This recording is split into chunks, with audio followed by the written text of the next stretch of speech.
तो आमिर साहब, जिन खदशात का इजहार सेनेटर इरफान सदीकी भी कर रहे हैं और अभी आपने भी उन्हीं दो चीज़ों का भी जिक्र किया, तो कौन सी बड़ी चीज़ रुकावट है फिर जो पाकिस्तान तहरीक इंसाफ इसीलिए फिर डिले कर रही है और जो चार्टर ऑफ डिमांड है वो तहरीरी तौर पर पेश नहीं कर रही? इसके भी दो अंदाज हैं। अच्छा, एक तो ये है ना कि उन्होंने कहा है कि पहले हमें मिलाएं, तो हो सकता है कि आज उनकी मुलाकात अपने लीडर से और वो कहते हैं कि हमें ओपन माहौल में दें, यानी कोई बंद कमरे में ना हो, ओपन जगह पे हो, हम बातचीत कर सकें। और दूसरे जो तहरीरी तौर पे है, इरफान सदीकी ने जो बयान दिया वो आपने सुनाया भी है, लेकिन बिल्कुल एक कमेटी में ये बात नज़र आ रही थी कि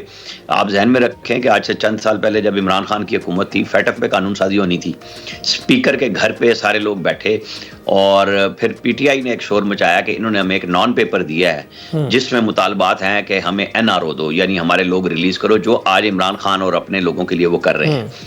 तो जो मुस्लिम लीग और हुकूमत और बाकी पार्टी के लोग बैठे थे कमेटी में, उनसे जब मेरी बात हुई तो उनका ख्याल ये था कि ये डर रहे हैं कि कहीं जो कुछ काम हमने उस वक्त मुस्लिम लीग नून और पीपल्स पार्टी के साथ किया था, ये गवर्नमेंट हमारे साथ भी प्ले करेगी अगर हम लिख के देंगे।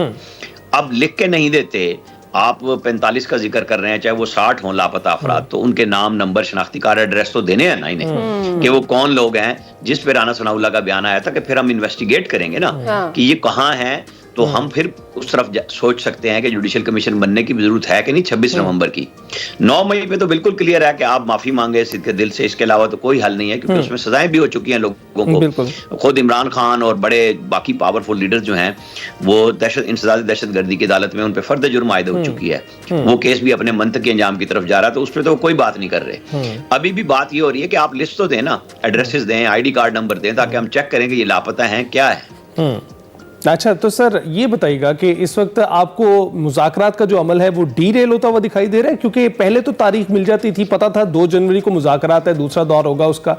अब तो तारीख कोई इसकी जो है तय नहीं की गई। बताया जा रहा है कि रवा हफ्ते ये मुज़ाकरात होने वाले हैं, तीसरा दौर वहाँ होगा, लेकिन दोनों जानिब से इस वक्त तहफ़्फ़ुज़ात का इजहार किया जा रहा है। बहुत बेबाक तरीके से स्टेटमेंट्स नहीं दी जा रही हैं, लेकिन ये ज़रूर कहा जा रहा है कि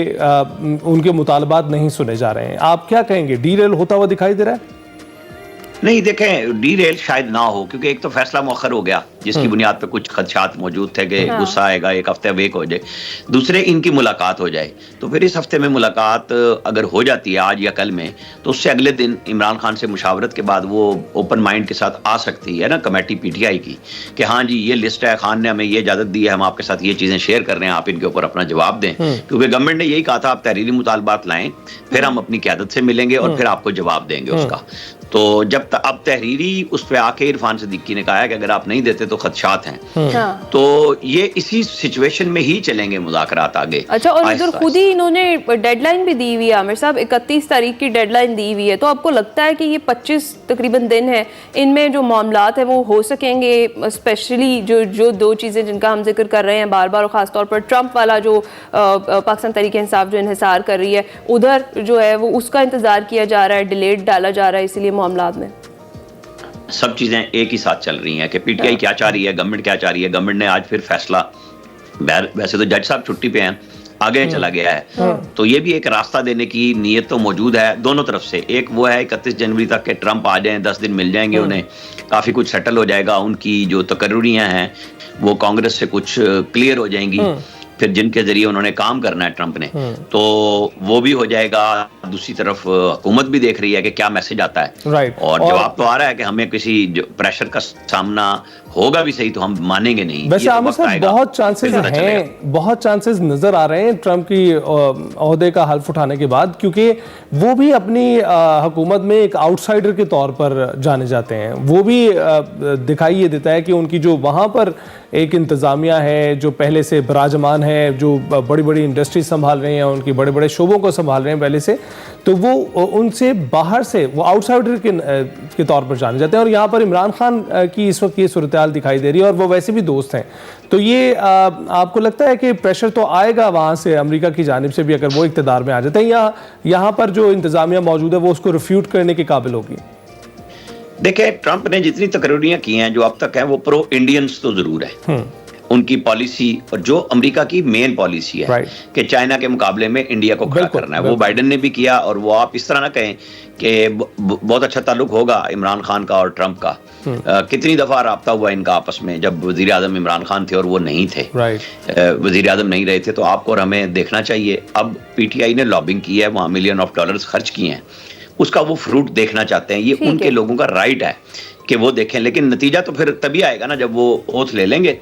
और फिर वो क्या फैसला करते हैं, क्योंकि अनप्रेडिक्टेबल है। आमिर साहब हमारे साथ मौजूद हैं। आमिर साहब, आपने देखा 13 जनवरी की एक बार फिर तारीख दे दी गई है और ये दूसरी बार तब्दील की गई है तारीख, तो आप क्या सोचते हैं, ये एक प्रेशर टैक्टिक के तौर पर हुकूमत इस्तेमाल तो नहीं कर रही है कि कहीं कहीं पर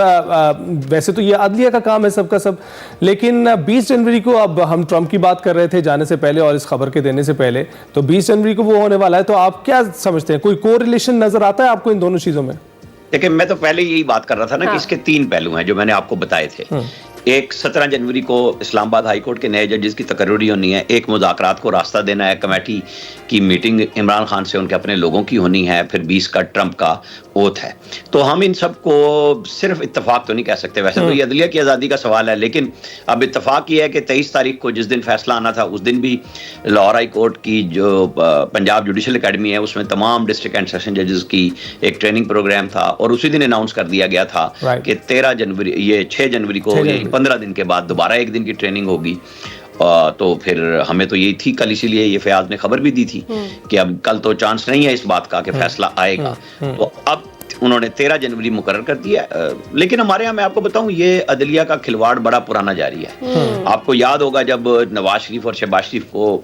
साकिब निसार साहब और उनके साथी जजेस ने निकालने का एस्टेब्लिशमेंट से फैसला किया था, तो आपको याद होगा कि एक लाहौर का बड़ा प्रोजेक्ट जिससे आज पूरा लाहौर मुस्तफीद हो रहा है, ऑरेंज ट्रेन, पहले तो उस पे काम करने को रोक दिया, स्टे दिया 1 साल। फिर जब फैसला महफूज किया तो 9 महीने बाद दिया उसका फैसला, ताकि वो जो मजीद ताखीर का शिकार हुकूमत पाकिस्तान, हुकूमत पंजाब को नुकसान हुआ, दायरा चाइना कर्जे पे बना रहा था ना वो प्रोजेक्ट, तो उनको तो एस्केलेशन चार्जेस भी मिले और सब चीजें मिले, लेकिन अदलिया उस खेल में शामिल थी। तो ये काम कोई बड़ी बात नहीं है, वो तो उन्होंने 2.25 साल गुजार दिए कितने बड़े इंटरनेशनल लेवल के प्रोजेक्ट पे, ये तो लोकल एक फैसला ही है ना। और बड़े इमरान खान के वकला भी कहते हैं कि बिल्कुल ऐसा जजेस होता है कि तारीख दे भी दें और वो ना अनाउंस करे, तो कोई ऐसा, मैं रात ही एक और चैनल पे देख रहा था, शायद खालिद यूसुफ साहब ही के वकील थे जो बात कर रहे थे कि ऐसा हो जाता है कि कई दफा मौखर किए जाते हैं, कोई अनहोनी नहीं है। लेकिन सुप्रीम कोर्ट की मैंने मिसाल इसलिए दी कि वहां बाकायदा लिखा हुआ है कि अगर आप फैसला महफूज करें तो 90 दिन में देना है। तो वो तो हर चीज को स्टे दे के बाकायदा, फिर सारी चीजें अब तो कड़ियां खुल चुकी हैं कि क्या साजिश थी। तो फिर इसका मतलब है कि अभी तो उस डोमेन में है ना, हम 90 दिन की डोमेन में तो मौजूद है हम। नहीं, मैं कह रहा हूं सुप्रीम कोर्ट ने अपने दिए हुए चार्टर के मुताबिक भी फैसले नहीं दिए।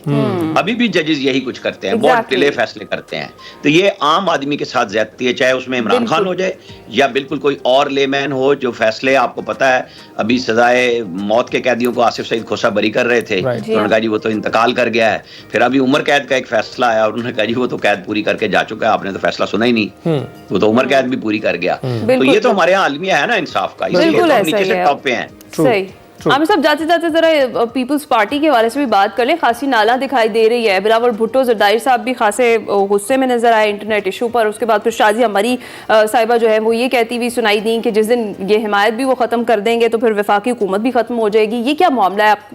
वैसे तो People's Party know how to play, right time में राइट शॉट जो है वो उनको पता होता है, तो अभी इस पर क्या कॉमेंट करेंगे आप? उनका शॉट सिर्फ एस्टैब्लिशमेंट के साथ प्ले होगा, नून को वो सिर्फ घबराने के लिए बयान देते हैं। और आप बिल्कुल समझ लें इस बात को कि